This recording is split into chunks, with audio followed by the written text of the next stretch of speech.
Joining us is Dr. Craig Czarsty, a family physician with ProHealth Physicians located in Watertown, Connecticut. Dr. Czarsty started his practice in Watertown in 1983 with his father, and together they practiced until his dad's retirement in 2000. Dr. Czarsty has served the community in several roles for more than 37 years. He has been the department surgeon for both the Watertown Police and Fire Departments and the medical advisor to the Watertown Board of Education. And today, he's joining us from his ProHealth Physician's office in Watertown to talk about some great work he's doing in the Dominican Republic with the Health Horizons International Foundation. Dr. Czarsty, welcome. Thank you. Tell us about the Sani Feliz program you co-founded in the Dominican Republic and how it's helping communities. Sani Feliz is a program led by community volunteers to help their neighbors and friends choose healthy lifestyles, healthy eating habits. Folks get together once every couple of weeks. They have a session, they exercise together, and someone in the group is responsible for making a healthy snack. We've found it to be very well accepted. The Ministry of Health of the Dominican Republic is very excited about it. And our poster child for that program lost so much weight and is exercising so much that he's off all his medicines for diabetes and hypertension. Wow, that's amazing. So give us an idea. Tell us how the program started. In the beginning, we had two volunteers. Two of our co-founders had just graduated Tufts University, and they went down to the Dominican Republic for a year on their own dime. Since that time, we have grown to a full-time staff of 10, all of whom are Dominican, and one of whom is a Dominican-trained family physician. So we've come light years from 2009. And who is the program reaching? Is it families, younger people, older populations? It's all ages, people of all ages. We have several programs. Our chronic care program focuses mostly on non-communicable diseases like diabetes and hypertension.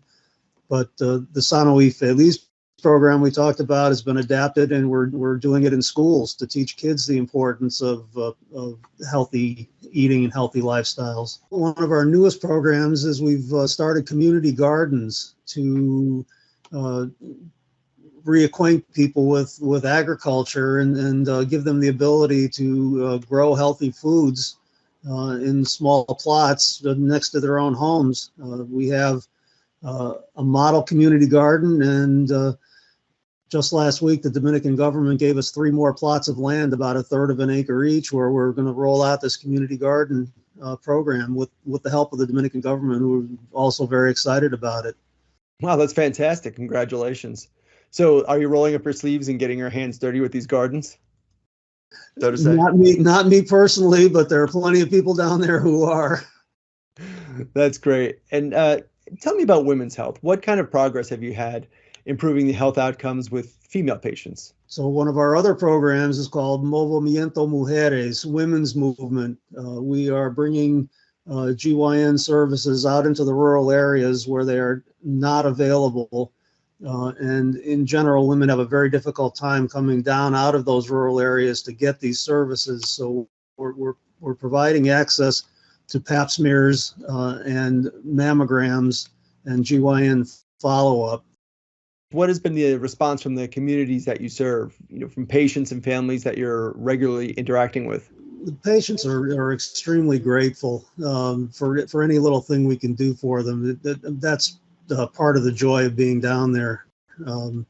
There is no entitlement mentality among our patients because there's no such thing as entitlements down there.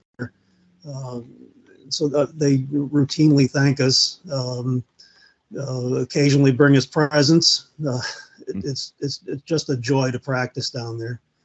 Most of the patients that we are in our chronic care program have been with us since the very beginning, so we've all seen them time and time again. So it's almost like being in our own practices. We know these folks. Looking forward, what do you see as the future of the program? We're going to continue to try and model the delivery of primary health care to the Ministry of Health. Our goal is not to set up a separate health system down there. It's not possible. It's not sustainable. We simply want to assist the Ministry of Health in what they do to care for their folks. We have different models. Their model is everybody comes to them, which is very difficult for these people in these little villages up in the hills. Our model is to go up into the hills and see them. Is that the biggest challenge in serving the community, the logistics of getting up to where they are to provide the care they need? That's the biggest challenge, is access to care, for many different reasons, but that's one of the biggest ones, is simply getting to a physical facility for these folks. We do have a building already up in the hills. One of the old sugarcane barracks was given to us about 4 years ago, and through generosity of the Ministry of Health, it was completely renovated, and we have a clinic up there. So it's much easier for people to get to that facility. And when we're doing our medical service trips, we actually hire a safari truck to go around, pick people up, and give them a ride. A safari truck? Well, I have an image in my head of what that must look like. Well, Dr. Czarsty, thank you. And thank you for your time today. And thank you for the work you're doing to help keep people healthy. We've been speaking with Dr. Craig Czarsty with ProHealth Physicians in Watertown, Connecticut.